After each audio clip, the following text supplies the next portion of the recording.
Muito bom esse auditório aqui quase cheio de alunos, pessoas do Ministério que se interessam em participar desse debate sobre um tema tão relevante, não só pelos seus aspectos práticos, mas também porque estamos no curso de Direito e há aspectos legais debatidos aqui. A minha ideia hoje, a ideia da Liga de promover esse evento, é justamente trazer pessoas que atuam em dois campos distintos. O professor Carlos Cosentino, que é professor aqui da faculdade, coordenador da área de Direito do Trabalho, e pesquisa justamente essa interseção entre direito e tecnologia, como a tecnologia, seu avanço brutal nesses últimos tempos, impacta a vida dos trabalhadores, impacta a vida dos motoristas de aplicativo, por exemplo. E Jones Manuel, que é historiador, doutorando agora, serviço social, professor, escritor. Então, eu pensei na dinâmica de passar a palavra para o professor Carlos, para ele trazer um pouco da pesquisa que a gente faz aqui, como a gente trata esse tema. E aí ele levanta a bola e a gente finaliza, e a gente depois, se houver tempo, fazer um momento de debate, perguntas. Então, professor Carlos, o senhor quer falar.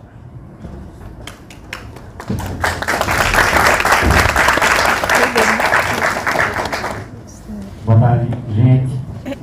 Boa tarde, Jones. Turma, é o seguinte, mas o tema é João Zemuru, especificamente, né? Então, a gente vai ver o seguinte, vou começar conversando com vocês, explicando para a gente como é que a gente aborda aqui a resenha do direito do trabalho, né? Para ele já sentir se o negócio está favorável ou não para ele. Tá ligado? Eu vou dizer o seguinte, tu sabe como é a faculdade de Direito, né? Isso aqui é um lugar tradicional, que tem 200 anos e tal, e que foi frequentado, desses 200 anos, talvez 180 anos, exclusivamente pela elite pernambucana. E com a política de cotas, a gente teve uma mudança radical no curso superior. E esse espaço aqui passou a ser um espaço muito mais democrático, muito mais colorido, muito mais diverso. Então isso é algo, assim, fenomenal, revolucionário. Revolucionário o que aconteceu nesse espaço nas últimas décadas, em virtude da política de cotas. E a gente pega os alunos lá pelo sexto período, né, agora? Sexto período da primeira disciplina de Direito do Trabalho. E aí é muito louco, porque a gente chega para eles e diz assim, ó, acabou a resenha de ficar estudando a propriedade privada, de ficar estudando quem vai receber o que de quem, acabou a resenha de que o credor pode dividir, parcelar, pedir recuperação judicial, que não sei o quê, e para o capital rodar, agora mudou. A ótica da gente aqui é outra, a ótica da gente é do trabalhador. Essa parte do direito aqui é uma parte que nasceu por outro caminho, que não foi o caminho que a gente estuda. Porque aqui, quando o cara vai dar aula de direito civil, ele vai pro Império Romano, vai pro Código de Hammurabi, e aí ele vai dizer que tem um alemão do caramba, Rudolf Nieri, de Savigny, que fez uma teoria massa só. Ele trabalha, não tem teoria massa não, ele trabalha tem direito mesmo, é sangue, suor, é 1º de maio, outra coisa.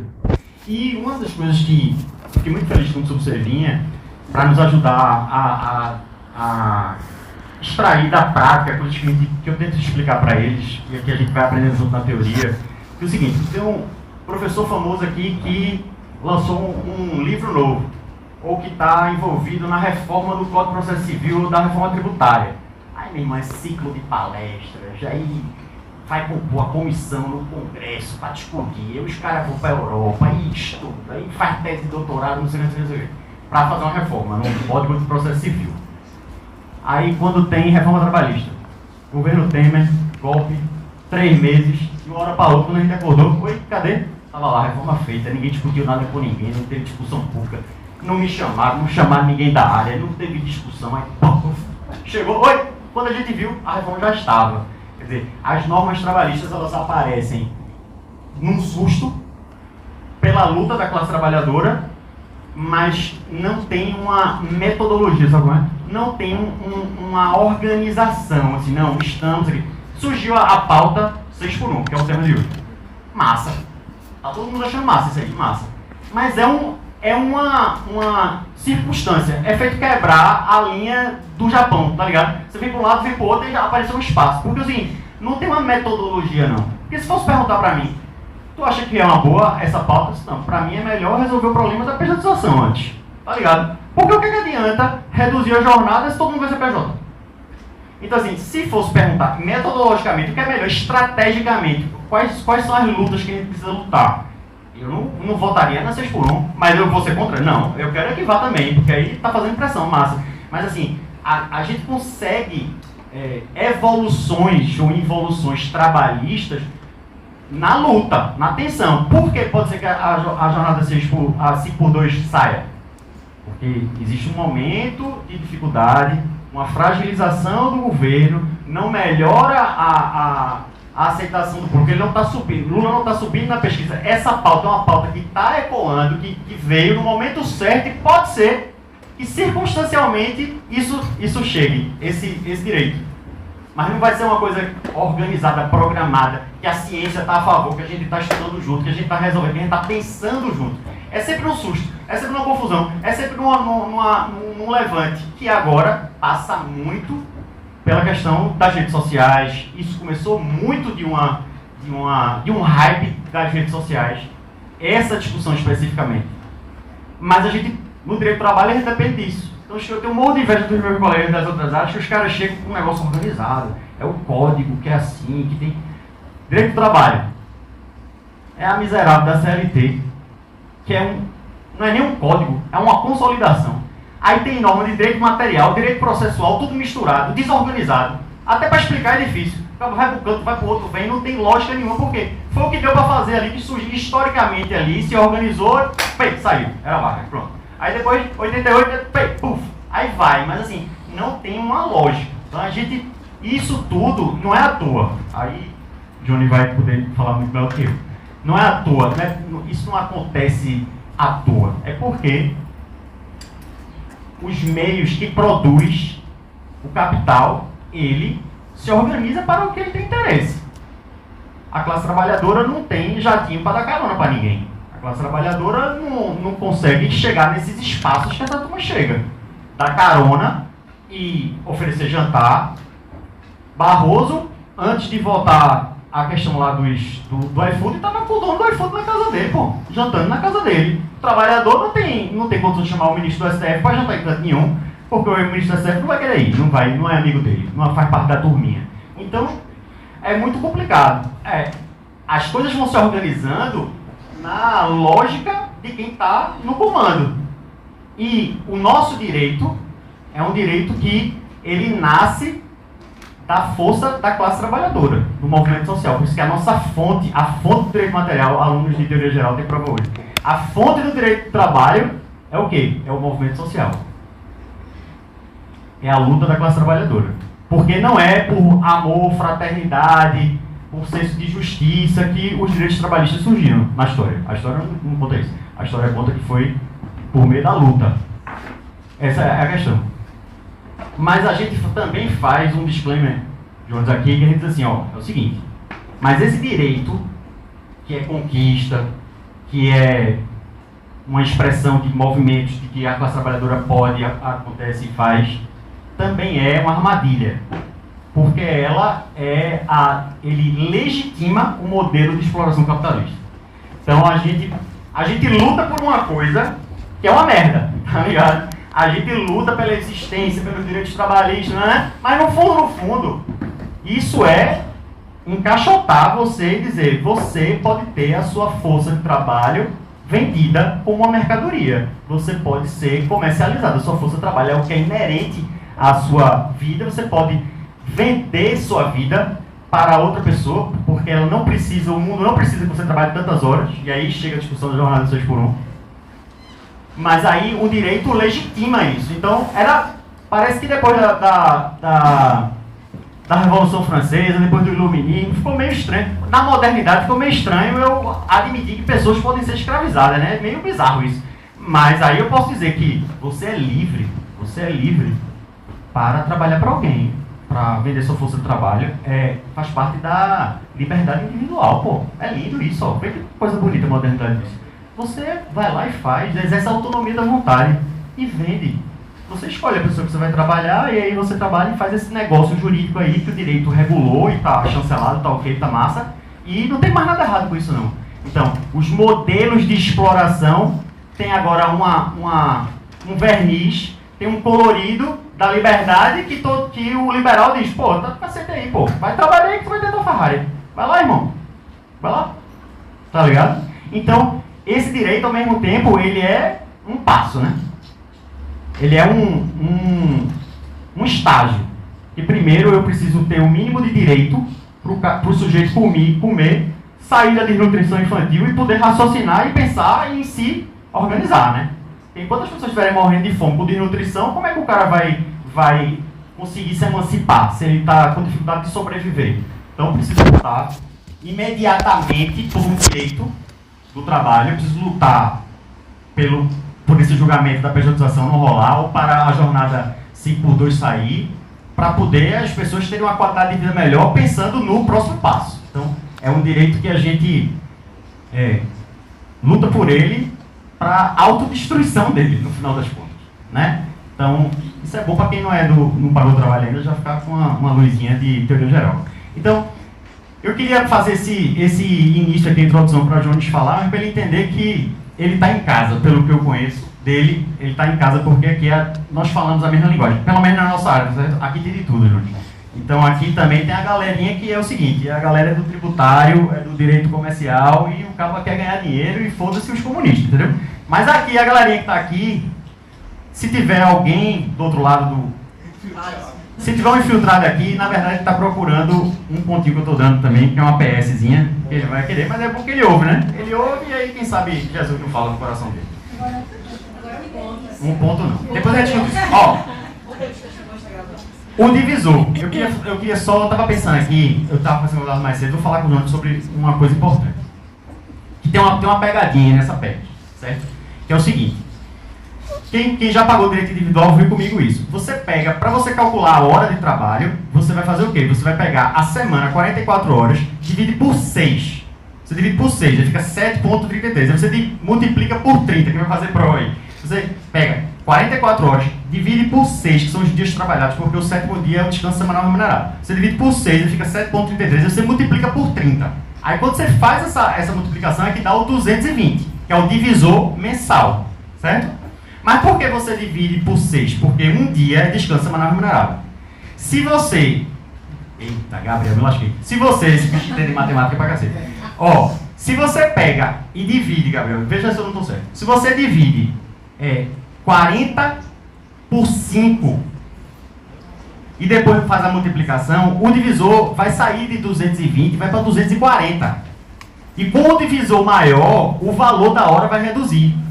O que eu estou querendo dizer é o seguinte, é que tem uma pegadinha, João, de matemática aí na história, certo?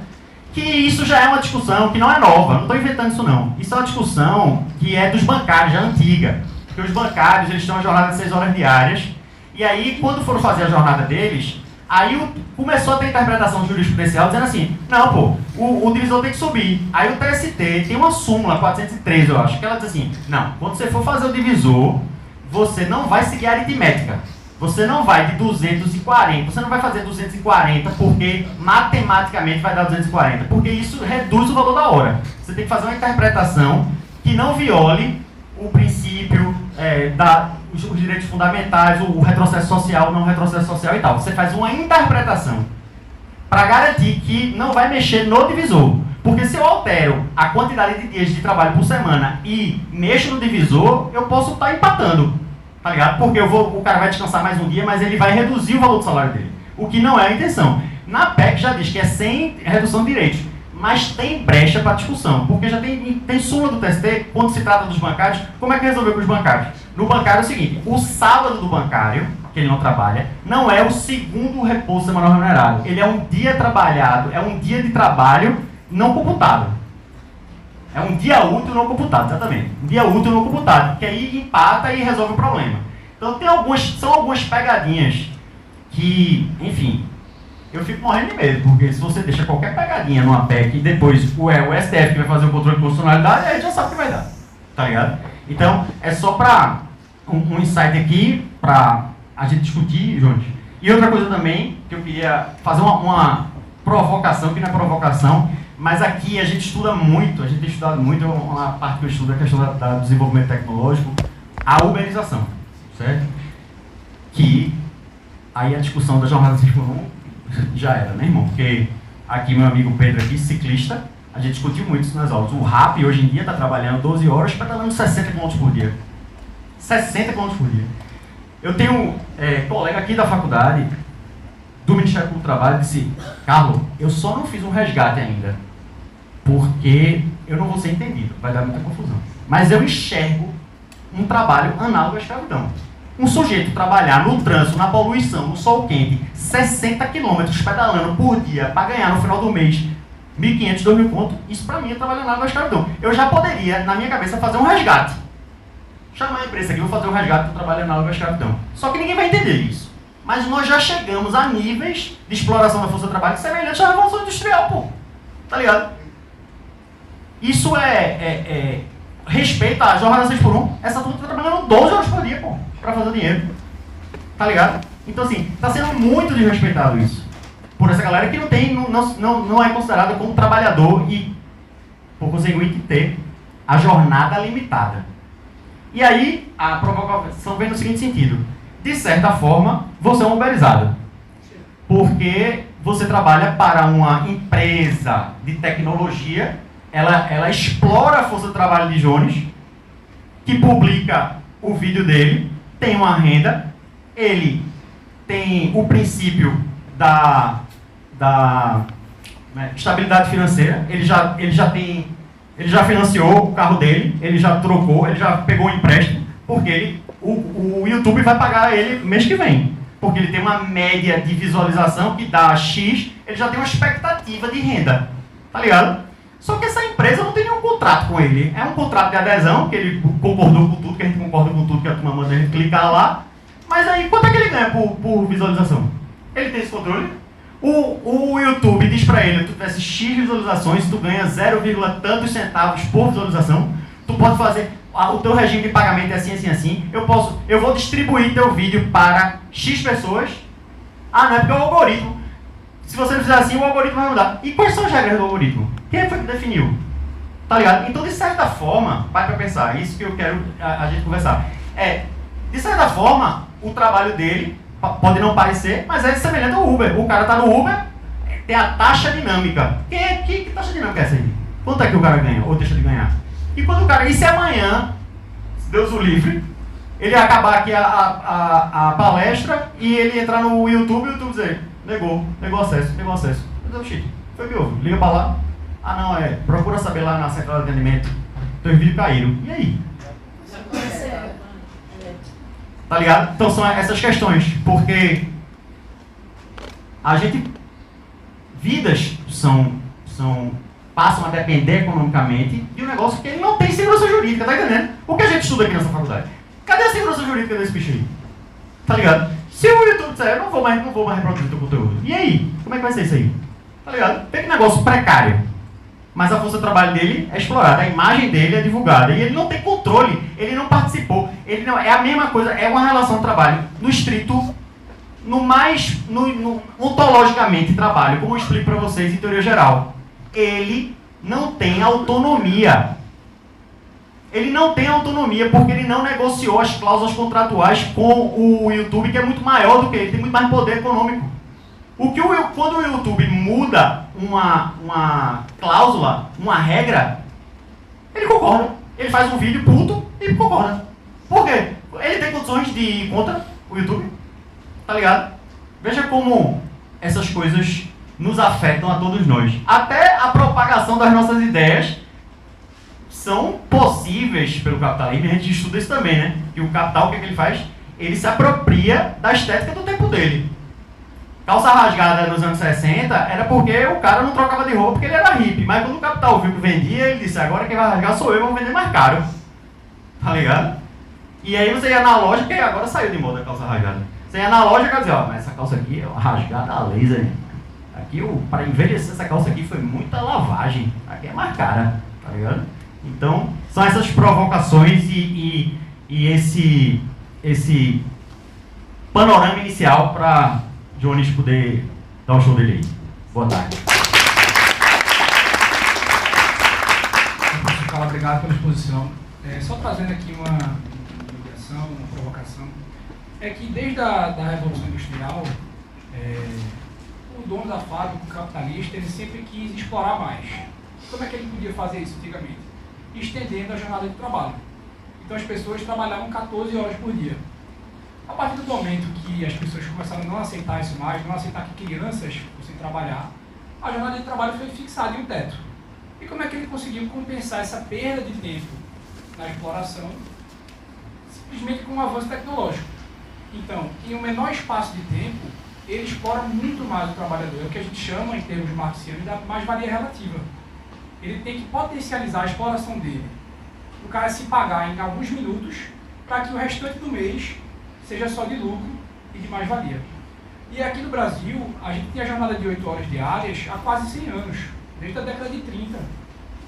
Será que em 100 anos a tecnologia não evoluiu? A gente sabe que evoluiu. Antes as máquinas eram a vapor, a carvão. Hoje tem IA. Então o trabalhador continua com o mesmo tempo de trabalho, as 8 horas diárias. A tecnologia multiplicou por infinito. E para onde está indo esse dinheiro? Há uma acumulação desleal. Assim, a gente tem um cara que agora tem 1 trilhão e 300 bilhões de dólares de patrimônio. 1 trilhão a mais que o segundo colocado. E é um dinheiro que dentro de um capitalismo financiarizado, ele não existe. Assim, você não pode ir lá e liquidar as ações dele, porque elas não vão ter lastro para aquilo. Mas ele consegue pegar aquelas ações e pegar um empréstimo no banco, por exemplo, financiar a compra do Twitter, como ele fez. Então, Jones, o que eu queria que tu abordasse na tua fala é que a gente tem uma jornada fixa, há quase 100 anos, a tecnologia progrediu, certamente não foi nos interesses da emancipação da classe trabalhadora, serviu a outros interesses, e esse dinheiro está indo para algum lugar. E sempre que surge um discurso de aumento dos direitos trabalhistas, há a velha falácia de que o Brasil vai quebrar, de que aquilo é insustentável. Aconteceu com o 13º, aconteceu com a PEC das domésticas, com o FGTS, e agora com a escala 6x1. E a gente sabe muito bem que, não sei se todos sabem, mas não são todos os trabalhadores do Brasil que trabalham na escala 6x2. Boa parte dos trabalhadores já trabalham na escala 5x2. Os bancários trabalham na escala 5x2. Tem algum banco quebrado? O Nubank agora, recorde de lucro, a empresa mais cara da América Latina, o Itaú, donos da dívida pública do Brasil. Será que as empresas vão realmente quebrar se a escala 6x1 não acabar? Se você tem um negócio que precisa que a pessoa trabalhe 8 horas por dia, 44 horas por semana, para ele funcionar, talvez o seu negócio não deveria existir. Você deveria procurar outra coisa para fazer, porque não é justo que uma pessoa não consiga viver, colocar para frente seu projeto de vida, para que você consiga ir para Tamandaré andar de lancha. Então, professor Carlos, obrigado mais uma vez, Jones, para falar. O que eu quiser é meio perigoso falar isso. Eu sou um profundo admirador de Fidel Castro. E Fidel fez um discurso mais longo da história da política mundial. Ele falou por 7 horas e 40 minutos seguidos. Gente, boa tarde. É um prazer estar aqui com vocês hoje. Uma saudação para o professor Carlos, Eduardo. Muito obrigado pelo convite. E aí, vou ser bem direto para entrar logo no tema, que a gente tem muita coisa para conversar em pouco tempo. Antes disso, só fazer uma sinalização. Em alguns momentos da minha fala, eu vou sinalizar para Igor trechos que são importantes, que eu quero que ele pegue para fazer de material para subir depois nas redes, porque nessa época de comunicação digital a gente precisa estar sempre, né, batendo escanteio e correndo para a área para cabecear. Então, aproveitar esse momento aqui, que tem muitos conteúdos que eu quero produzir sobre essa questão do fim da escala 6x1, que eu não estou tendo tempo de produzir por causa da pré-campanha da deputado federal. Eu vou aproveitar isso aqui também para falar algumas coisas importantes. Vamos lá. Quero começar fazendo um debate com vocês sobre alguns aspectos econômicos. Primeiro, fala-se que o fim da escala 6x1 vai prejudicar os pequenos e médios comerciantes no Brasil, né? Dona Maria, que tem um salão de beleza, seu Zé, que tem uma borracharia, Dona Elza, que tem uma lanchonete, uma lojinha de açaí, seu Antônio, que tem uma barbearia e por aí vai. A maioria dos micro, pequenos e médios empreendimentos, negócios no Brasil, tem uma força de trabalho irrelevante. 2 trabalhadores no máximo. A maioria, inclusive, são negócios familiares, né? É diferente quando a gente passa para média propriedade, para médios negócios. Mas o micro, pequeno, médio negócio, grosso modo, é uma força de trabalho irrisória. Tem várias e várias pesquisas que confirmam que o principal problema desses negócios não é o custo da força de trabalho. Até porque o número de trabalhadores contratados via assalariamento é baixíssimo. Qual é o principal demanda, o principal problema desses micro e pequenos empreendedores? Acesso a crédito. Várias pesquisas do Sebrae, universidades públicas, falam que, Eduardo, o pequeno comerciante é aquele que tem um salãozinho de beleza, que contrata uma outra cabeleireira para ajudar no salão, e aí é a dona do salão e mais uma trabalhadora e tal. O grande problema é que não tem acesso a crédito, porque o Brasil tem consistentemente a maior taxa de juros do mundo há uns 30 anos seguidos, e é praticamente impossível você pegar um crédito que não tem uma taxa de juros anual de 50% para cima. A depender da modalidade de crédito, a gente está falando de 300% a 400% de juros anual, como é o caso do cheque especial e do rotativo, né? 400%. Então, você tem custos embutidos a nível de conta de luz, conta de água, se for algum serviço ligado à área da alimentação, gás de cozinha e afins, que conformam o principal problema desses micro e pequenos negócios Brasil afora. Então, a nível de encarecimento da força de trabalho para o pequeno comerciante, isso vai ser irrelevante, objetivamente. Porém, contudo, todavia, aí vem um ponto central. Veja, as grandes empresas, os grandes grupos empresariais, a Van, C&A, a Renner, o Atacarejo, que dizem que é da família Campos, né? Tem essa história aí, né? Ninguém sabe se é verdade, mas dizem. O Atacarejo, o Açaí Atacadista, o Shopping Recife, o Shopping Itacaruna e tal, eles potencialmente vão sim perder dinheiro. E aí, potencialmente, não necessariamente. Esse ponto é muito importante. O governo federal pegou uma sorveteria lá no Rio Grande do Sul, que é uma sorveteria de 4, 5 trabalhadores, e reduziu a escala de trabalho, adotou uma escala 4x3, foi fazer uma matéria lá dizendo, que maravilha, os trabalhadores estão mais felizes, estão melhor de saúde, estão melhor de bem-estar, de saúde mental, e aumentou a produtividade. Potencialmente isso vai acontecer com vários médios negócios, como essa sorveteria de 4, 5 trabalhadores. Porque o aumento do custo pode ser compensado pelo aumento da produtividade e, consequentemente, um aumento de clientes.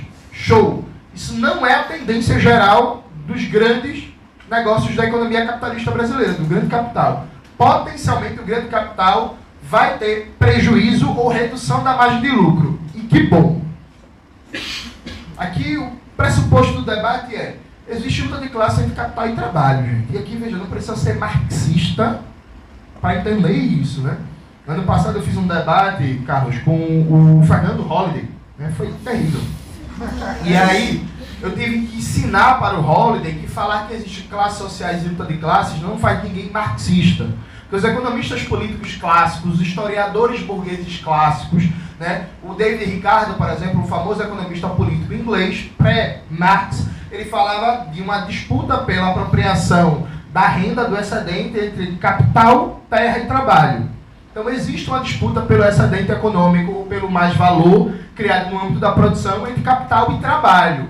Potencialmente, a redução da jornada de trabalho com o aumento de custo de força de trabalho para o grande capital pode ser que reduza a margem de lucro do grande capital. E tudo bem. Esse negócio que todo mundo ganha na economia capitalista não existe. Porque objetivamente não existe. Tendencialmente, para a gente ter ganhos materiais para a classe trabalhadora, o velho da Van vai ter que perder. A família Setúbal, dona do Itaú, vai ter que perder. A família Trabuco, dona do Bradesco, vai ter que perder. A família Marinho, dono da Rede Globo, de uma série de empreendimentos capitalistas Brasil afora, vai ter que perder. E tudo bem. Acho que a gente precisa dar uma qualificada no debate. As grandes empresas, tendencialmente, vão ter redução da sua taxa de lucro. E por que eu falo tendencialmente? Eduardo citou o exemplo dos bancos. Veja, bancários têm jornada de trabalho de 30 horas semanais e os bancos no Brasil, há mais de 30 anos, têm lucro recorde por cima de lucro recorde, né? E a jornada de trabalho menor e o salário de um bancário, que é, em média, maior do que a média salarial brasileira, não fez com que eles deixassem de terem lucros bilionários crescentes, inclusive acima da média. O mercado bancário brasileiro tem um lucro médio, um ROE, acima do que são os países da OCDE e dos chamados países emergentes. Então, basicamente, a gente vive num paraíso dos bancos. Não existe um único país do mundo que você encontre situação semelhante a nível de lucro bancário e a nível de custo de crédito, de taxa de spread bancário para os produtos financeiros oferecidos na ponta.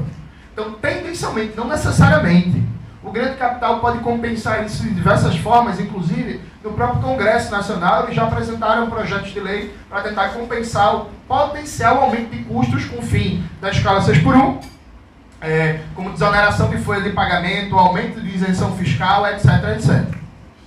Então aqui é preciso ficar bem claro e muito tranquilo entender isso. Estamos falando de luta de classes. A redução da jornada de trabalho significa uma forma clássica de luta da classe trabalhadora no chão da fábrica, no chão da empresa, para reduzir o grau de exploração.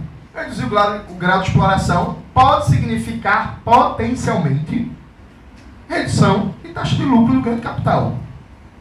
E qual é a grande questão? E aí esse ponto é fundamental. Qual é a grande questão? A luta de classes não é uma luta só entre capital e trabalho, embora essa seja a centralidade da luta de classes. Os capitais também concorrem e lutam entre si.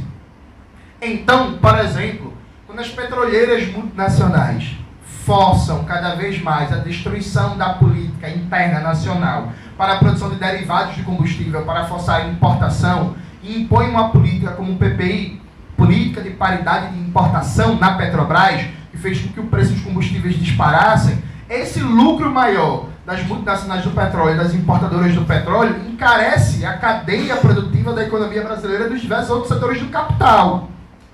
E o capital, os outros setores prejudicados por isso, que lutem para lidar com esse aumento de custo. Do mesmo jeito que, quando os capitais internacionais se apropriam da distribuição de energia elétrica no Brasil e sobem de maneira descomunal o custo da energia elétrica, isso vai ter efeito em todos os demais setores da economia brasileira. E aí os outros capitais que lutem também para lidar com o aumento de custo com energia elétrica. Então há uma disputa constante entre a produção da riqueza produzida pela classe trabalhadora entre os capitais, e os capitais estão em luta entre si.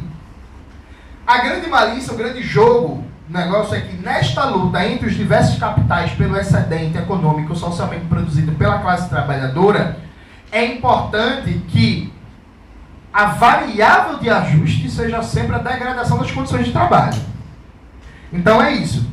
Aumentou o preço do diesel pipocou porque os Estados Unidos e Israel atacou o Irã, a distribuição de combustível foi toda privatizada no governo Temer, a BR Distribuidora, o presidente Lula prometeu que iria reestatizar quando fosse eleito, não cumpriu, como todas as promessas de campanha dele, aí o preço do diesel pipoca, o preço da gasolina vai para 7,50, isso tem um aumento em toda a cadeia produtiva, porque quase 70% da economia brasileira transporta mercadorias e pessoas por meios rodoviários. Aí isso implica em aumento de preço de alimentos, isso implica em aumento de custos para a indústria e por aí vai. O que a indústria vai fazer?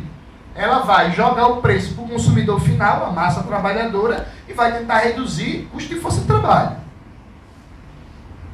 Vai tentar aumentar a produtividade, vai tentar aumentar a jornada, vai tentar reduzir direitos, vai tentar piorar condições de trabalho, tentar fazer reestruturações produtivas para tirar mais o sangue da classe trabalhadora. Então, um grande debate aqui não é, mas tem que ver, porque isso vai aumentar os custos da economia. Tem sempre aumento de custo da economia. Na concorrência entre os capitais. O X da questão é, a variável de ajuste dessa economia é no lombo da gente ou não?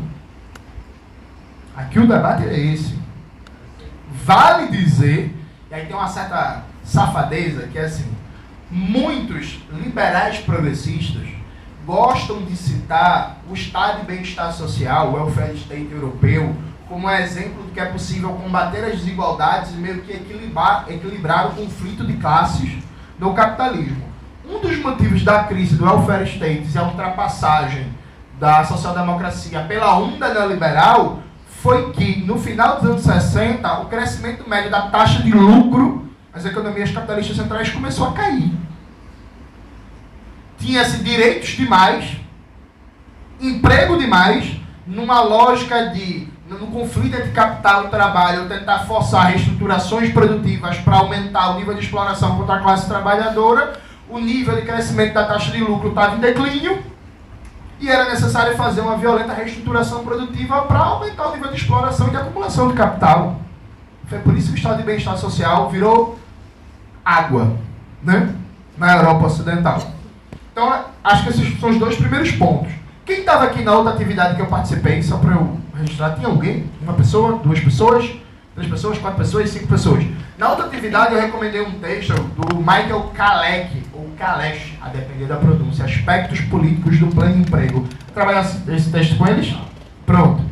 Por favor, vocês estão com o celular aí, anotem o nome do texto aí, por favor. Aspectos Políticos do Pleno Emprego. Aspectos Políticos do Pleno Emprego. Do Michael Kalec, que era um economista polonês, marxista, meio keynesiano, meio marxista e tal. E eu acho que é um texto muito bom para a gente entender como se dá o conflito de classes e a concorrência entre os capitais e por que, para a lógica capitalista, o bem-estar da classe trabalhadora, por exemplo, o alto nível de emprego da classe trabalhadora é necessariamente um problema, porque isso reduz potencialmente o crescimento da taxa de lucro. Né? Acho que isso é ponto fundamental. Aí vem o segundo ponto, né? Saindo de um ponto mais econômico e indo para um ponto mais político. Veja, gente. O movimento VAT, Vida Além do Trabalho, quando ele surgiu, Carlos, a proposta inicial era de 30 horas semanais. Né? Proposta inicial, o movimento VAT, Henrique Azevedo e por aí vai. A primeira reunião da direção nacional do VAT, que eu tenho uma relatoria no meu computador, falava lá, fim da escala 6x1 com jornada de trabalho de 30 horas semanais. Aí a nossa querida companheira Erika Hilton vai, abraça a proposta do VAT e formula a PEC. Quando formula a PEC, já sobe para 36 horas semanais. Aí o governo do presidente Luiz Inácio Lula da Silva ignora a luta pelo fim da escala 6x1 em 2023, em 2024, em 2025, pela primeira vez, no 1º de maio, ele fala que vai começar a estudar o tema, e tem que ouvir todo mundo. O governo Lula eu acho ótimo que é o governo do estudo. Ele estuda muito, tem muitos estudos. Aí em maio de 2025 ele fala que vai começar a estudar o tema e o projeto começa a tramitar de verdade, com o governo abraçando ele no final de 2025, começo de 2026, e como o Carlos muito bem colocou, por um problema de popularidade do governo. Porque, vamos lembrar, a primeira posição do ministro Luiz Marinho, ministro do Trabalho e sindicalista, foi ser contra o fim da escala 6x1 e defender o princípio da contra-reforma trabalhista do Michel Temer, um negociado sobre o legislado, dentro da lógica neoliberal. Porque, repare, a CLT nunca proibiu o negociado acima do legislado. Acordo coletivo de trabalho é o negociado acima do legislado. Agora, a questão é que a CLT tinha uma espécie de piso. Você não podia negociar tirando direitos e reduzindo salário. Você pode negociar para cima, melhorando direitos, melhorando salário e tal. O que a contra-reforma do Michel Temer faz é o negociado por cima do legislado na barbárie total, com o capital comandando, sem nenhuma salvaguarda. Essa foi a declaração do ministro Luiz Marinho. Perguntado o Fernando Haddad o que ele achava do tema, ele falava que estava por fora do tema, não tinha se informado ainda, porque ele estava comprando o livro na Amazon, e aí ele não tinha conseguido se informar ainda. Por incrível que pareça, em 2025, o membro do governo a dar a melhor declaração sobre o tema foi Geraldo Alckmin. Daí vocês tiram. O membro do governo a dar a melhor declaração sobre o tema foi Geraldo Alckmin, que disse, não, é uma discussão muito importante, eu apoio, acho que é uma tendência de uma discussão global, a tecnologia está avançando muito, vários ganhos de produtividade, e não tem por que manter a atual jornada de trabalho. Geraldo Alckmin, chamado de fascista há um tempo atrás, né? Pela turma do Pinheirinhos, esse negócio todinho. Pois bem, voltando. Aí o governo abraça a pauta. Quando o governo abraça a pauta, ele abraça a pauta já rebaixando para 40 horas semanais. Antes de chegar no Congresso. Antes de chegar no Congresso, o governo já rebaixa a pauta para 40 horas semanais.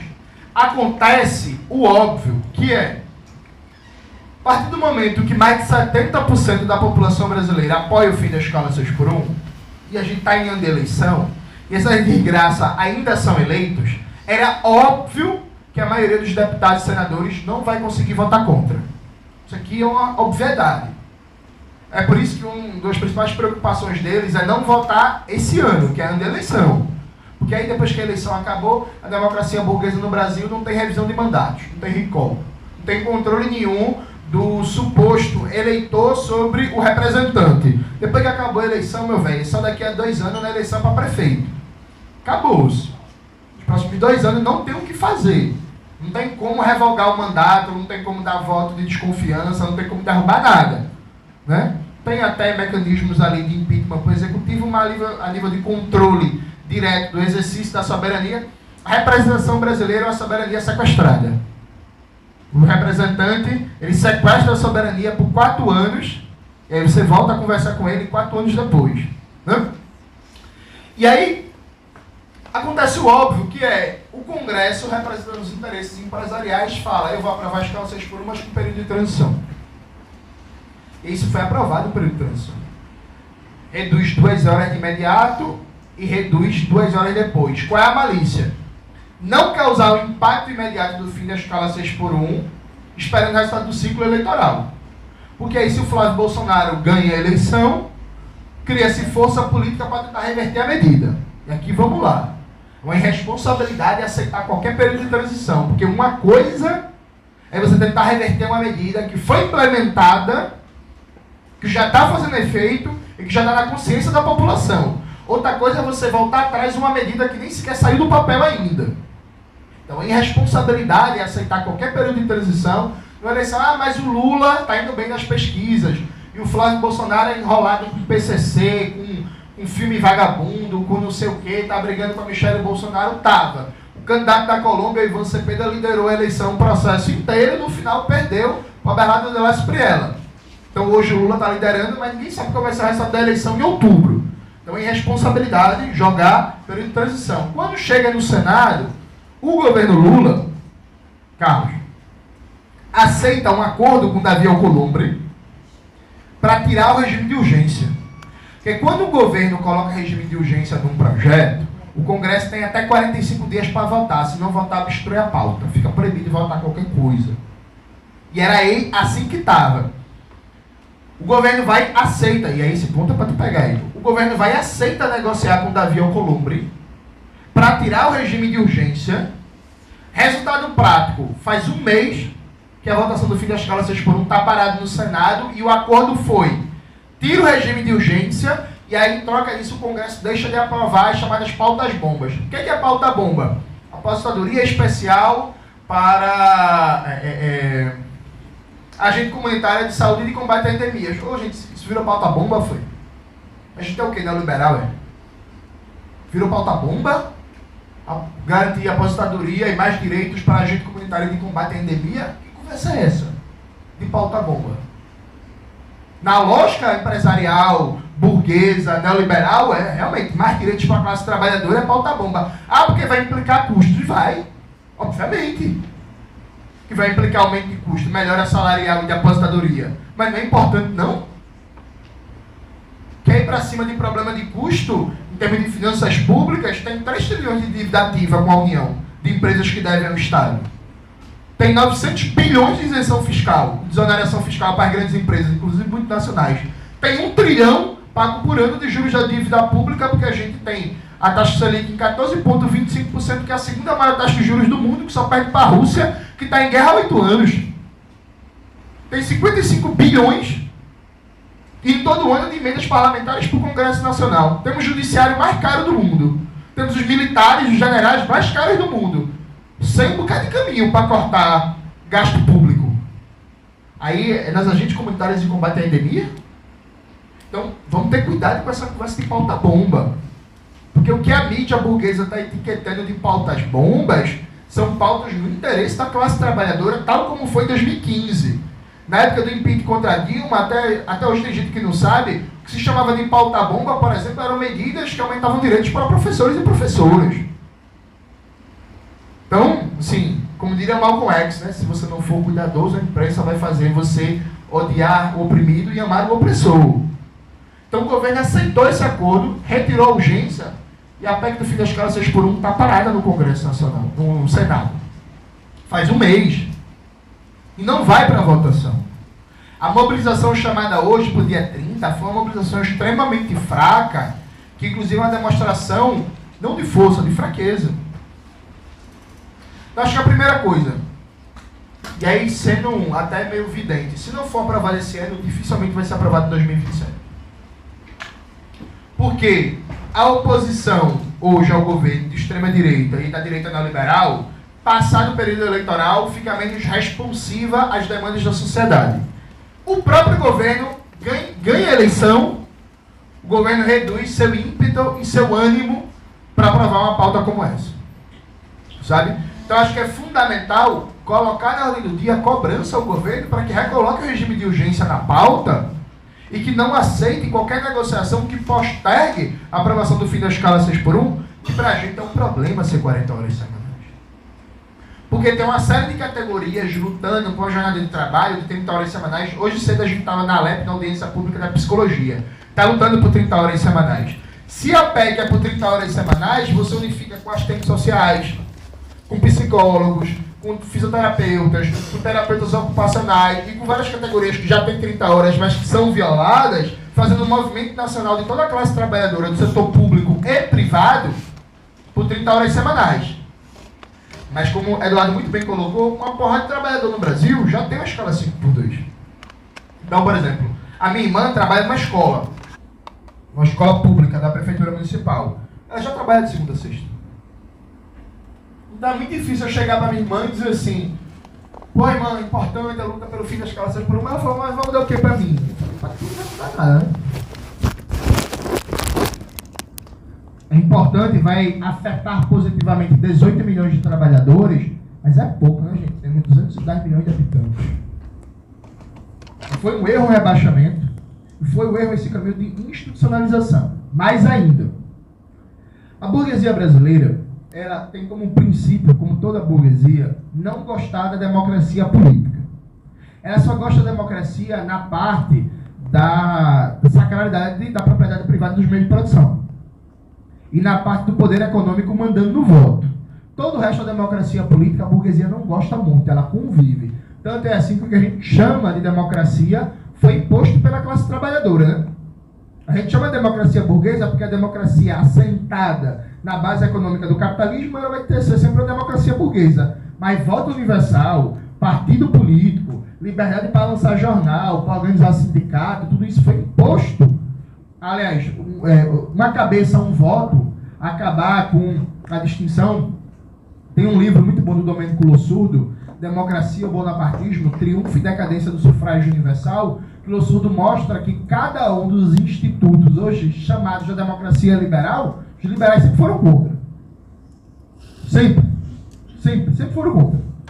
Foi imposto pelo movimento operário à burguesia. E aí, qual é a malícia deles? Quando foi aprovado o piso da enfermagem, na eleição de 2022, foi aprovado o piso da enfermagem, o Bolsonaro não tinha como vetar, era ano de eleição. Auxiliares técnicos e enfermeiras são mais de 2 milhões de trabalhadores e trabalhadoras, a maioria mulheres, chefes de família, que têm influência, que têm peso comunitário e tal. Pós-pandemia também. Aí o Bolsonaro tinha como vetar, foi aprovado. Aí a burguesia do setor privado, os planos de saúde, os grandes grupos hospitalares, foram procurar o senhor Barroso. O senhor Barroso decidiu o seguinte: tem que suspender a aplicação do piso da enfermagem porque não foi aprovado fonte de financiamento. E é curioso, porque tem um debate sobre a lei de responsabilidade fiscal que deveria ter sido revogada já, que é uma tragédia, inclusive assim, já que falou no meu canal, hoje saiu um vídeo, viu, gente, sobre o governo FHC. É um tema que a gente precisa se apropriar do legado do FHC no Brasil. Depois, quando chegar em casa, dê uma assistida. Mas veja, tem um debate sobre a lei de responsabilidade fiscal, beleza, aprovou um novo custo sem fonte de financiamento. Mas o piso da enfermagem também valia para a iniciativa privada. Os princípios da lei de responsabilidade fiscal não se aplicam piso à iniciativa privada. Mas ele foi lá e suspendeu a aplicação do piso da enfermagem. Perderam o debate na sociedade, perderam o debate na Câmara dos Deputados, perderam no Senado. O presidente foi obrigado a sancionar pela pressão política. Aí o Barroso foi lá com uma canetada. Pum! Suspendeu o piso. Depois mandou criar um fundo para garantir o pagamento do piso da enfermagem e o fundo não tem correção automática pela inflação. E está submetido ao novo teto de gastos. Nos próximos 4, 5 anos, a conversa vai ser: não tem mais dinheiro para pagar o piso da enfermagem porque o fundo garantidor não tem mais recurso. Oi. Só mais um detalhe. E nesse rolê aconteceu o quê? Demitiram os enfermeiros e contrataram terceirizados. Eu vou chegar lá. E ainda regionalizou o piso, que é um absurdo, né? Sancionando as desigualdades regionais. Fica as escalações por um, o professor Carlos colocou muito bem, veja, gente. E aí esse é o segundo trecho que o Igor vai pegar. Já está acontecendo uma onda geral de pejotização. A gente atendeu faz mais ou menos 20 dias uma demanda dos radiologistas. Está tendo demissões em massa no setor privado, que eles já estão demitindo as pessoas para substituir o PJ. No setor da saúde, isso já é uma febre generalizada. Demissões em massa de todo mundo que é CLT para contratar via PJ. E por quê? A conversa que rola nos meios empresariais já dá como certo que o STF vai legalizar a pejotização. E aí não é só dar como certo pelo histórico de votações do STF. É que a maioria desses grandes empresários está naquela suruba de empresário com banqueiro que é o Gilmar Palusa. Então estão diretamente conversando com o Gilmar Mendes e Companhia Limitada. E com certeza, inside information, né, já ouviram da boca do Gilmar Mendes, do Alexandre de Moraes, do Dias Toffoli e Companhia Limitada que a pejotização será legalizada. Então já agora, como o Gilmar Mendes suspendeu todos os processos sobre pejotização, agora você não pode nem entrar na justiça. Então aproveita esse limbo jurídico, sai, pejotiza todo mundo, e se o STF legalizar a pejotização, ninguém pode reclamar judicialmente de nada. E há um silêncio generalizado na esquerda brasileira. Porque por um motivo que nem Marx explica, se ele voltasse, se criou a convenção social que o STF é de esquerda. Que Gilmar Mendes, latifundiário, empresário privado, envolvido em tudo que não presta que aconteceu nesse país nos últimos 30 anos, é supostamente de esquerda.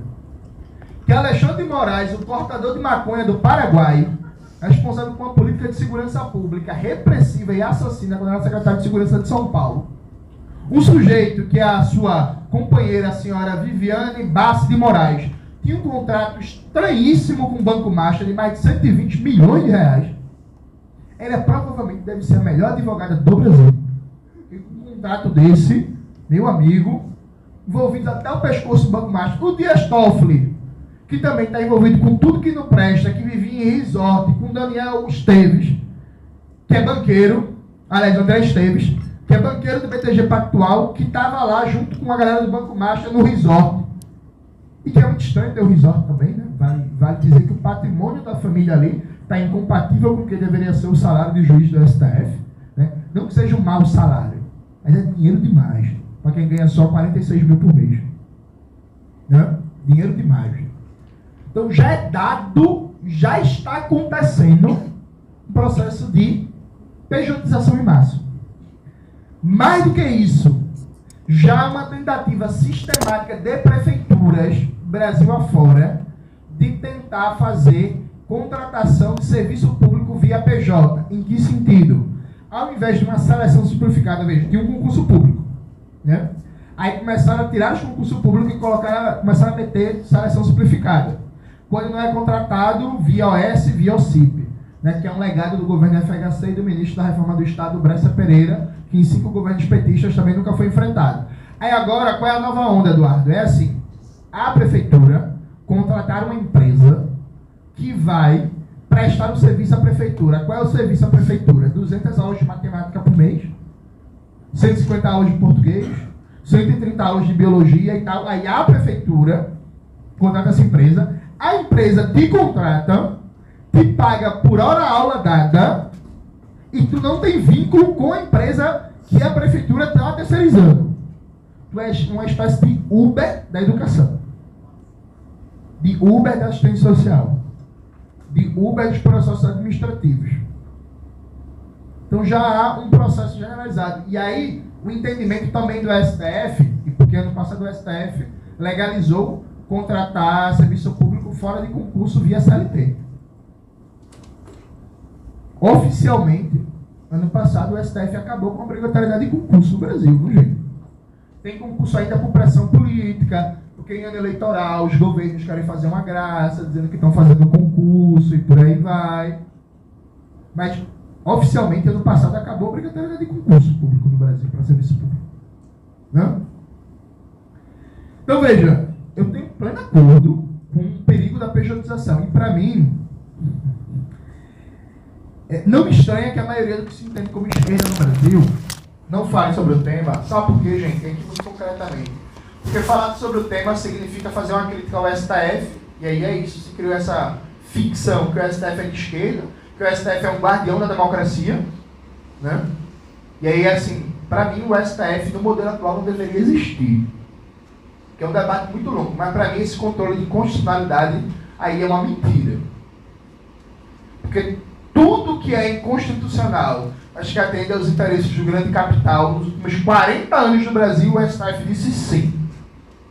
Privatização da Vale, abertura comercial, a criação das agências reguladoras, a lei de responsabilidade fiscal, o teto de gasto do Temer, a privatização do Banco Central, o desmonte da CLT, tudo que você imaginar é inconstitucional. Dá para a gente fazer um amplíssimo debate aqui. Jones, você entende de controle, de constitucionalidade, de constitucionalismo? Não, sim. Vamos fazer esse debate. Para mim, por exemplo, a política fiscal atual, a Lei Complementar 200, o arcabouço fiscal novo teto de gasto, em contradição direta com o artigo 5º da Constituição e os direitos ali concedidos, e mais do que isso, com o princípio da soberania. Porque, veja, se eu voto no presidente ou numa presidenta, eu voto para definir a política econômica. Eu, no meu voto, quero decidir qual vai ser a política econômica. Se eu tenho uma regra fiscal que limita o gasto público a priori, a despeito de quem foi eleito ou não, para que serve o meu voto? Se a política econômica é a mesma, porque já está definida por lei. Veja, gente, não sei se vocês sabem disso. Está proibido aumentar o salário mínimo mais que 2,5% acima da inflação. Vocês sabiam disso? Quem sabia? Levanta a mão, por favor. Gabriel Tavares, não vale? Não vale? Quem sabia, gente? Levanta a mão. Ninguém sabia que não? Pois é, no final de 2024, foi aprovado uma proposta do governo Lula para adequar o salário mínimo ao novo teto de gastos, no arcabouço fiscal. Está proibido no Brasil aumentar o salário mínimo mais que 2,5% acima da inflação. Então vamos imaginar, teu nome é? Emanuela. Vamos imaginar que a Emanuela vire presidenta do Brasil. E ela quer aumentar o salário mínimo 7% acima da inflação. Está proibido, ela precisa revogar a legislação aprovada no final de 2024 para conseguir dar um aumento maior que 2,5%. Então, para que a gente vota? O presidente hoje, por escolha, inclusive, do próprio governo Lula, ele não define a política fiscal, não define diretamente a política monetária, não define diretamente a política de valorização salarial do Brasil. Mas cadê a soberania exercida pelos nossos representantes via voto? E eu não consegue nem governar direito. Exatamente. Sabe? Então veja, tem uma questão aqui. A maioria que se chama de esquerda não enfrenta a pejotização com medo de melindrar o STF e com medo de melindrar o governo Lula, que não tem compromisso com enfrentar a pejotização. Lula é melhor que o Flávio Bolsonaro, show, sem sombra de dúvida, é isso. O homem vai ganhar pela quarta vez, para não fazer porra nenhuma, deixar nenhum legado estrutural, show, é melhor que o bandido Flávio Bolsonaro, tudo tranquilo. Dito isto, o governo Lula não tem compromisso com enfrentar a pejotização. Pelo contrário, e aqui eu caminho para a conclusão para dizer o seguinte, fechando o assunto da uberização. Há uma propaganda no Brasil que é indecente. Quer dizer assim, o Brasil está com o menor desemprego da história. Sabe a história? Por que isso é indecente? A metodologia usada aí não é fraude do IBGE. Atenção, gente, para a gente não atacar o IBGE de graça, que é uma instituição muito importante. A metodologia usada é que para mim está equivocada. A metodologia usada é internacionalmente. A gente pode fazer um debate mais amplo sobre isso. Mas o Brasil, a estatística divulgada de desemprego, não é desemprego, é desocupação. São coisas diferentes. Então, pela estatística atual de desemprego, se um jovem está na bicicleta, entregando rápido, trabalhando 12 horas por dia, né, sem direito nenhum, ele está empregado. Então, quando se fala, o Brasil tem só 5,2% de desemprego, é só 5,2% de desocupação. E aí, ainda fora dessa estatística, estão os desalentados. Que são aquelas pessoas, que são milhões de brasileiros, diga-se de passagem, que no momento da pesquisa desistiram de procurar ocupação. Não é emprego formal necessariamente. Não conseguiram nem sequer ocupação para dirigir uma bicicleta, dirigir um carro, uma moto, trabalhar no metrô, vendendo pipoca, estão desalentados. Beleza. No Brasil, 37% da força de trabalho está na informalidade. Show? 37% da força de trabalho está na informalidade. Característica básica. Daqui a 30 anos, vai estar todo mundo idoso, sem condição de trabalhar e sem cobertura previdenciária. Para não falar da situação agora, mas só para projetar o problema para o futuro. Os que estão na formalidade, tem registro de trabalho e tal, cresce o número de trabalhadores terceirizados. Quando Lula assumiu o governo em 2003, o Brasil tinha 1 milhão de trabalhadores terceirizados. Não existia terceirização até os anos 90, viu, gente? E assim, o sol nascia, a lua aparecia, né? a água era molhada, as plantas nasciam e por aí vai. O governo FHC criou o mercado de terceirização no Brasil, quando ele proibiu o concurso público para atividade meio. Ele cria um mercado de terceirização a partir do setor público como gerador de demanda. A promessa do Arthur é que a terceirização ia fazer com que ficasse mais barato a máquina pública e agilizar os processos. Hoje em dia, uma dona Maria que limpa a FDR, ela ganha um salário mínimo que vive atrasando e custa para a universidade 4 a 5 salários mínimos. Ganha um salário mínimo, que vive atrasando e custa para a universidade 4 a 5 salários mínimos. A depender de que órgão público, de que contrato a gente esteja falando. Vocês entenderam? Está vigente até hoje, né? Aí depois o Bessa Pereira criou as OS, as OCIPs e por aí vai. Aí o mercado de terceirização explodiu, virado na gota. Quando a presidenta Dilma foi derrubada, o Brasil tinha 12 milhões de trabalhadores terceirizados. Boa parte dos empregos criados no governo Lula 1 e 2 foram empregos terceirizados. Característica média da terceirização: violação de direitos, aumento de risco de acidente de trabalho, de assédio moral, de assédio sexual, de atraso de salário, não pagamento dos direitos básicos, de FGTS, tudo que você imaginar. O Brasil faz mais de 30 anos que não cria em massa empregos bons, que paguem mais de 4 salários mínimos. 70% da força de trabalho ganha no máximo 2 salários mínimos. Então o Brasil tem 37% de informalidade. Na formalidade, domina empregos precários, terceirizados, com poucos direitos, que pagam no máximo 2 salários mínimos e que a maioria das pessoas que entram nesse emprego não tem perspectiva nenhuma de progredir e melhorar. Então estamos falando de um tipo de exploração capitalista que um famoso sociólogo, economista brasileiro, Rui Mauro Madeira, classificou de uma superexploração da força de trabalho como uma dinâmica inerente do capitalismo brasileiro. Chamar isso de pleno emprego é uma indecência. Olhar para a economia brasileira e dizer assim, a economia brasileira está indo muito bem. Porque tem um debate no chamado campo progressista que é assim, a economia está indo bem, o povo que é burro e não percebe. Porque a fake news, né? A fake news, a manipulação, aí o povo não sabe que a economia está bombando. Ô, gente, a economia está bombando. Não, mas eu estou achando que a comida está mais cara no mercado. E tá, a economia está bombando. Não, mas a conta de luz está mais cara. E tá, não, mas a economia está bombando. Mas o transporte é cada vez mais caro e pior. Não, mas a economia está bombando. Não, mas o plano de saúde está cada vez mais caro e mais abusivo. E tá, não, mas a economia está bombando, pai. Não, mas os empregos são cada vez piores no Brasil. Mas a economia, ela está bombando. Mais do que isso, hoje, o governo federal, ele simplesmente não tem estratégia para enfrentar a uberização da força de trabalho. Eu concluo dizendo isso. Nosso querido e amado presidente Lula fez propaganda, professor Carlos, do Mercado Livre. Os Correios vivendo uma crise, por causa daquela imbecilidade que foi a taxa das blusinhas. qualquer governo com o mínimo de projeto reformista deveria colocar os Correios para centralizar e-commerce no Brasil e dar um controle público para aquilo.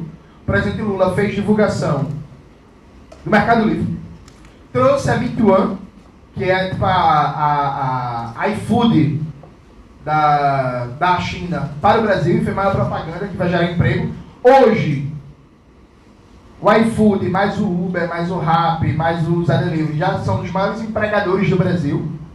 E todas as propostas que o governo apresentou de regulação do trabalho do aplicativo foram propostas feitas na defesa das empresas, formuladas pelas empresas, e que os trabalhadores fizeram muito bem recusando.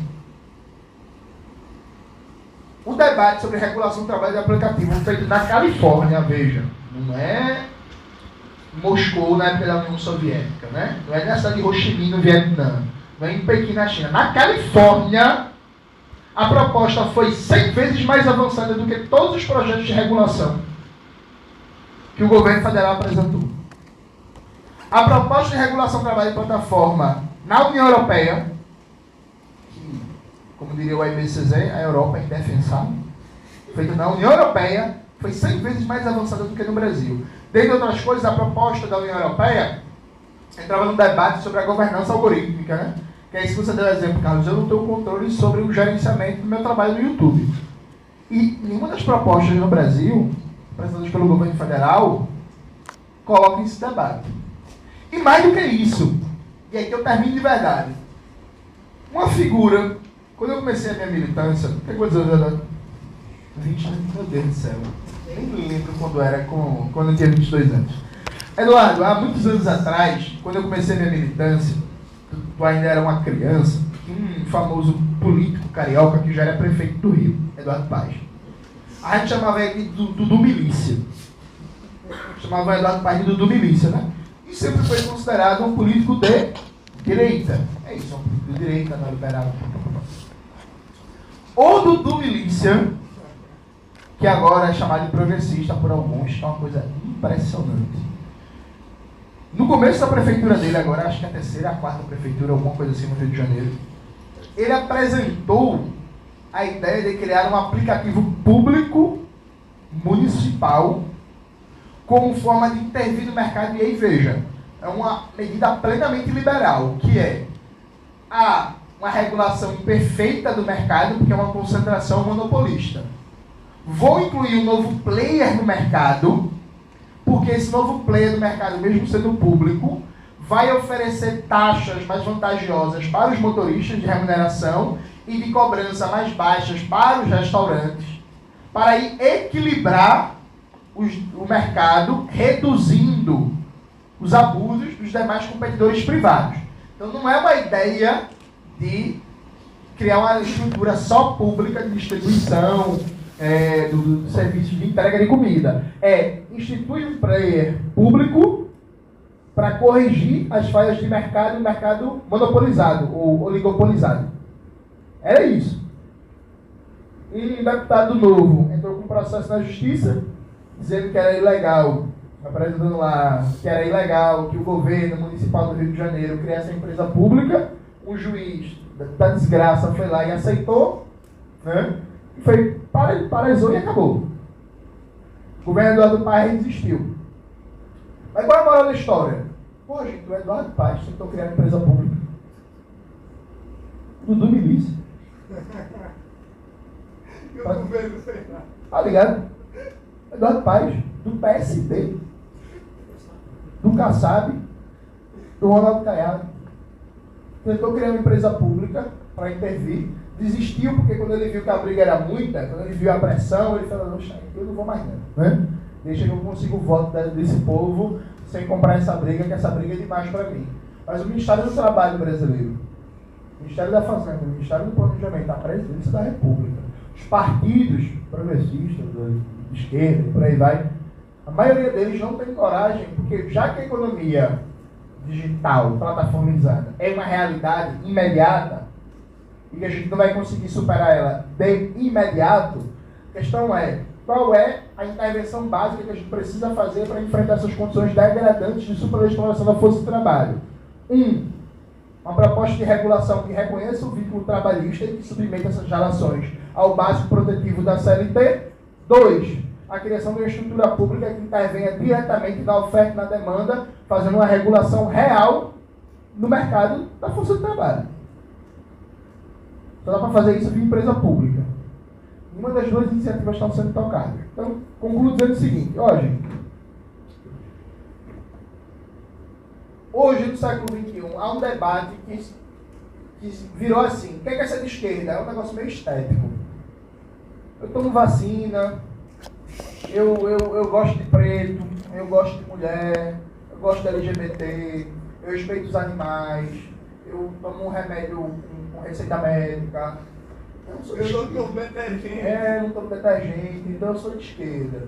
Veja, historicamente, ser de esquerda é aquele que está do lado do trabalho contra o capital, da classe trabalhadora contra a burguesia, daqueles que são explorados contra os exploradores. Isso exige medidas concretas que afetem diretamente a produção e a distribuição da riqueza, que é a base material de toda a sociedade, já diria nosso amigo Marx, em Contribuição à Crítica da Economia Política, é a produção e distribuição da riqueza que cria uma superestrutura jurídico-política que regula os conflitos de classe.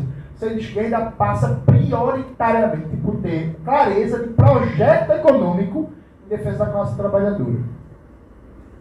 É possível usar medidas táticas reformistas, que não acabam com a exploração, mas colocam certos freios à exploração, enquanto a gente não consegue acumular forças para a Revolução Brasileira, a tomada do poder da classe trabalhadora. Ou você pode ser de esquerda reformista e achar que não dá para superar o capitalismo, vai ter que dar um freiozinho na barbárie. Agora, a premissa aqui do debate é a urgência e a gravidade do fim imediato das classes por um, o enfrentamento à pejotização, a uberização da força de trabalho, a destruição do direito do trabalho, que o STF é ponto de luz, e a revogação da contra-reforma trabalhista do Michel Temer. Isso aqui é a premissa de um programa mínimo de esquerda para o Brasil. Todo e qualquer pré-candidatura,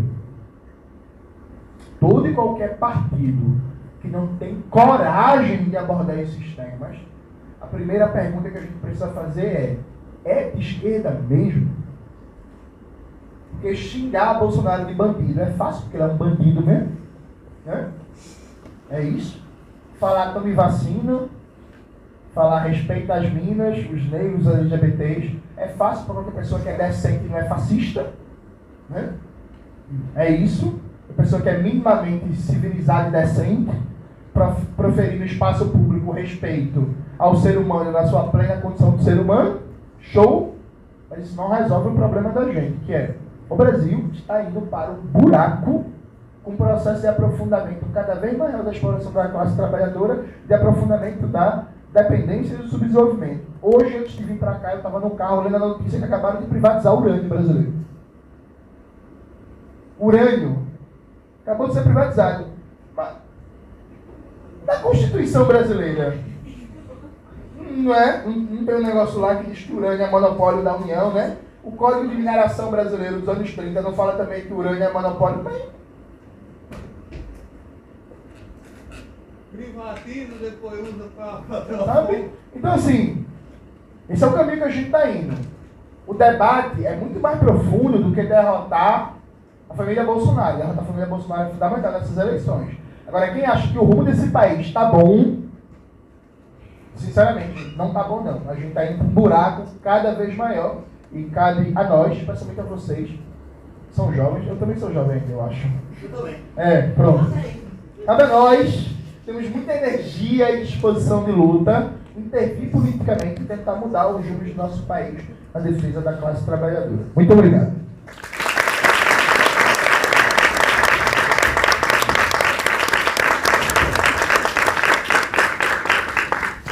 Bom, então a gente finaliza com esse encontro maravilhoso, o semestre da Lei de Direito do Trabalho.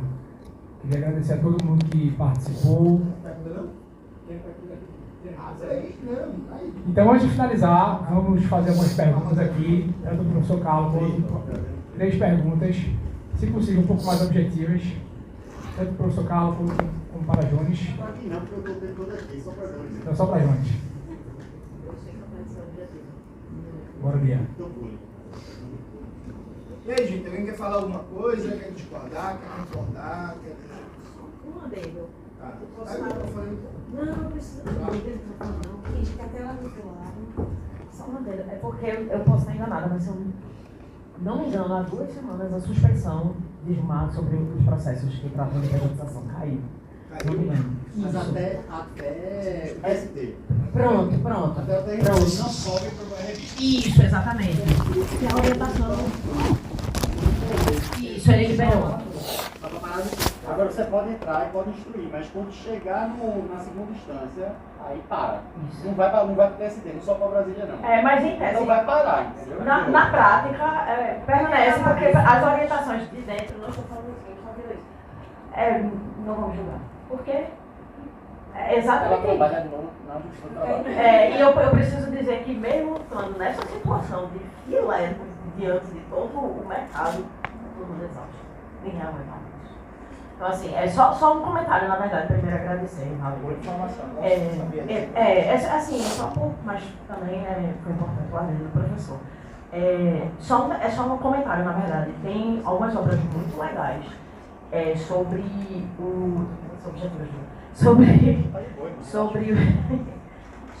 os argumentos, os fundamentos argumentativos que são utilizados no STF para chancelar exatamente essas decisões que são completamente monstruosas e do ponto de vista trabalhista, e alguns tem uns capítulos muito legais sobre os sofismas que são utilizados por Barroso, por exemplo, que ele cria princípios, ele literalmente cria princípios. Além de adotar os civilistas, priorizar os princípios civilistas, ele literalmente cria princípios que não existem. Então, controle de constitucionalidade, enfim, era mais esse comentário mesmo, que eu estou revoltada. Na verdade, desculpa, mas eu estou mais triste. É porque, na realidade, os processos trabalhistas aqui estavam parando nas próprias audiências iniciais. Já havia algum tema de prejudiciação, já pausava e nem dava continuidade. Agora ele segue, mas ele não realiza no final, entendeu? Fala, Jones, boa noite, meu nome é Gabriel, e minha dúvida é a seguinte, uma coisa que, querendo ou não, é muito se falado hoje em dia é a questão da escola 6x1, mas eu, talvez por ter sido do interior do estado de Pernambuco, uma coisa que eu sinto um impacto muito grande morando na capital é a questão da mobilidade urbana. E eu acho que a mobilidade urbana ela é tão crítica quanto a questão da escola 6x1, porque eu acho totalmente injusto, principalmente considerando um trabalhador médio que ele vai passar, em média, mais de 3 horas por dia em um transporte público, que é extremamente desgastante, calor, e uma série de outros problemas que impactam. Isso também está diretamente relacionado à crise do setor imobiliário que a gente está tendo no Brasil como um todo, principalmente quando a gente leva em conta a popularização do Airbnb, que é uma prática que está sendo banida por toda a Europa justamente por expulsar os locais, priorizando, por exemplo, a moradia temporária, que acaba por gerar uma crise ainda mais intensa no país como um todo. E eu não vejo tantos políticos falando sobre isso. Fora que, além disso, a gente está tendo essa questão do transporte está tão deteriorado que as pessoas estão recorrendo a, por exemplo, a mobilidade por Ubermoto aqui em Pernambuco. E, em compensação a isso, o valor dos veículos também estourou em contrapartida. Então, isso também afeta um pouco, por exemplo, que eu estava vendo em relação à geração Z, que é a minha geração Z, que é uma geração que hoje em dia é uma geração que não tem esperança. Porque tudo está interligado. O valor do imóvel subiu a um ponto em que, por exemplo, uma pessoa que ganha um salário mínimo não tem perspectiva de que vai adquirir um. O valor de uma moto, seja um carro, até mesmo os veículos usados com mais de 20 anos de uso, eles têm um valor que ainda assim é incompatível. Então, tudo isso acaba influenciando para que haja, querendo ou não, uma desmotivação do sentimento de se estar vivo, sabe? E eu queria saber quais as soluções que você acha que seriam plausíveis dentro do tema.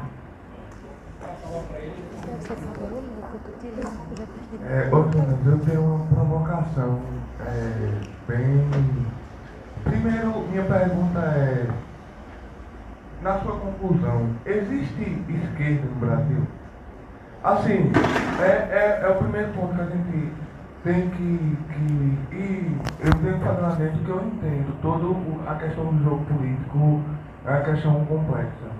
Um adendo que eu queria fazer na sua fala sobre uberização é que você tratou dos princípios básicos do trabalho, mas tem questões, por exemplo, que a gente está na cidade do Recife com a SAMU colapsada, está sobrecarregada pelos acidentes de Ubermoto. Então, se você cair, coisar, precisar de um socorro, não tem. Porque a gente está com o principal hospital do estado, que é a instalação colapsada, e a gente está com um sistema que vai lhe resgatar se você precisar de um acidente ou de qualquer emergência, colapsado por essa realidade. Transporte público eu não vou nem falar porque é minha área, foi meu gargalo aqui. Foi fazer minha graduação pedalando, porque é inviável ir para onde eu moro, e olha que eu não moro tão longe, mas mesmo assim é complexo essa realidade aqui. Mas a questão é, dentro dessa realidade, para os próximos 4 anos, qual o caminho de organização que a gente tem que ter para tentar construir, para melhorar o caminho de diálogo? Porque, pelo menos, na esquerda a gente tem possibilidade de diálogo, coisas que se a direita voltar a poder acaba. Então é isso, minha provocação basicamente é isso, porque você respondeu todas as minhas outras questões. Vamos lá, de maneira bem rápida, que a gente está com tempo reduzido. Existe esquerda no Brasil? Existe, é muito pequena, muito menor do que a gente pensa. É falar que no Brasil tem 110, 120 deputados progressistas. Se você for parar para olhar a atuação e a votação, isso não é verdade. Se for olhar nessa conta, um deputado aqui do PSB, por exemplo, que a principal pauta dele no Congresso Nacional é legalizar cassino. Aqui em Pernambuco, casado com a atriz da Rede Globo. Vou falar o nome dela, vou passar.